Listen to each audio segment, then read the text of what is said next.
आज मी बऱ्याच दिवसांनी तुमच्यासाठी एक मस्त रानभाजीचा आणि रानभाजीपासून बनवलेल्या वड्याचा व्हिडिओ आणला. तर ही पहा रानभाजी. हिला म्हणतात आमच्याकडे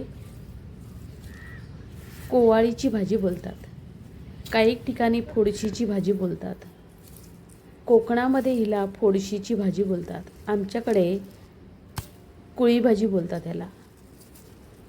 ती जमिनीतून पहिल्या पावसाची येतानाच फूल घेऊनच येते आणि ही रानामध्ये म्हणजे डोंगरी किंवा अशा भागात सुक्या भागातच भेटते. ती म्हणजे पहिला पाऊस पडला की ती 8-10 दिवसातच निघते.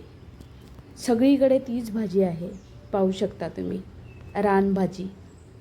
तर अशा भाजीची आपण घरी आणून वडी बनवलेली आहे. आता म्हटलं आम्ही खाणार आहेत तर तुम्हाला पण दाखवूया, जेणेकरून तुम्हाला कुठे बाजारामध्ये विकत भेटली तर तुम्ही ती आणून बनवू शकता. म्हणून ही पहा सुंदर अशी कवळी भाजी, कुळी भाजी बोलतात त्याला, कोणी कवाली बोलतात, कोणी फोडशी बोलतात. मस्त अशी. आणि ही भाजी खूप पाऊस पडला ना का आपोआप ती नष्ट होते, म्हणजे दिसतच नाही. चार वरती येते आणि भाजी दिसत नाही. बघा किती सुंदर अशी पांढरी फुलं येतात तिला. तुमच्याकडे जवळ डोंगर असेल तर निघत असेल तर पाहू शकता. ही बघा, मी आता ही भाजी कापून घेत आहे. त्याचा पांढरा शुभ्र देठ असतो. सुंदर अशी कवळी भाजी वाटते ही, आणि खायला पण एकदम चविष्ट. सुकी भाजी पण तुम्ही बनवू शकता, टोमॅटो, कांदा, खोबरं वगैरे टाकून. तर इथे मी कापून घेतलेली आहे. चला तर मग आता वड्या बनवूया आणि त्याच्यामध्ये काय काय टाकलं ते पण पाहूया. तर इथे मी आधी धुवून स्वच्छ ही कापून घेतलेली आहे. आता ह्याच्यामध्ये आपण पहिलं तांदळाचं पीठ वापरलेलं आहे, 1 वाटी एवढं, आणि थोडंसं बेसन. तुम्हाला बेसन घालायचं नसेल तरीही चालेल.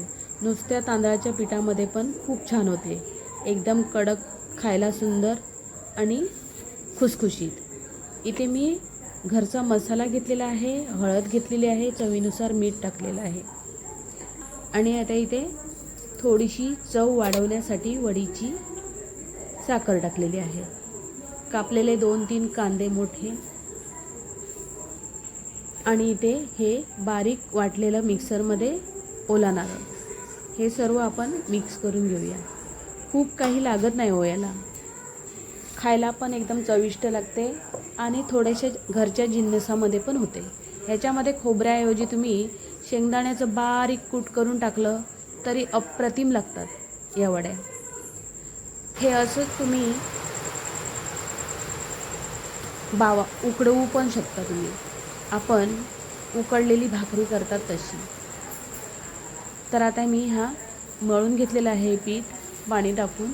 पहिलं आपण हे सुकंच मळून घ्यायचं आहे, म्हणजे त्याला पाणी सुटते, मुळ्याच्या पाल्याला पाणी सुटते त्याच प्रकारे. आणि नंतर गरजेनुसार थोडंसं पाणी टाकायचं.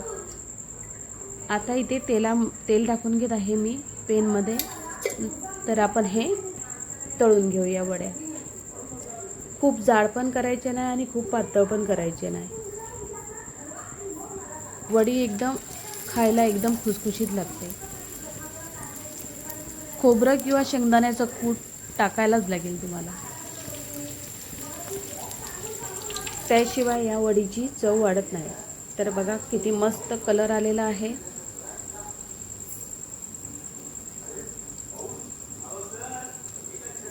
आणि सॉरी, मी तुम्हाला सांगायला विसरली, जिथे खोबरं वाटलेलं त्यामध्ये आलं, लसूण आणि मिरची पण टाकलेली, एकत्र मी सर्व वाटून घेतलेलं. 1 कांदा लसणाचा घ्यायचा. तुम्हाला जशी भाजी तुमच्याकडे असेल त्याच प्रकारे तुम्हाला त्याच्यानुसार मिरची, लसूण वगैरे घ्यायला लागेल. तर इथे माझ्या खमंग खुसखुशीत अशा वड्या झालेल्या आहेत, पाहू शकता तुम्ही. छान कलर आलेला आहे. खरपूस अशा मी तळून घेतलेल्या आहेत मंद आचेवर. आणि अशा तळून घ्यायच्या आहेत. मंद आचेवरच तळल्याने आतपर्यंत मस्त भाजले जातात, म्हणजे शेकले जातात आतमध्ये. तर आपल्या वड्या तयार आहेत. व्हिडिओ आवडला तर लाईक, शेअर, सबस्क्राईब नक्की करा आणि नवीन नवीन नोटिफिकेशनसाठी बेल आयकनही दाबा. आवडली तर एक कमेंट पण करा. धन्यवाद. तर इथे आपल्या मस्त खुसखुशीत वड्या अशा तयार आहेत.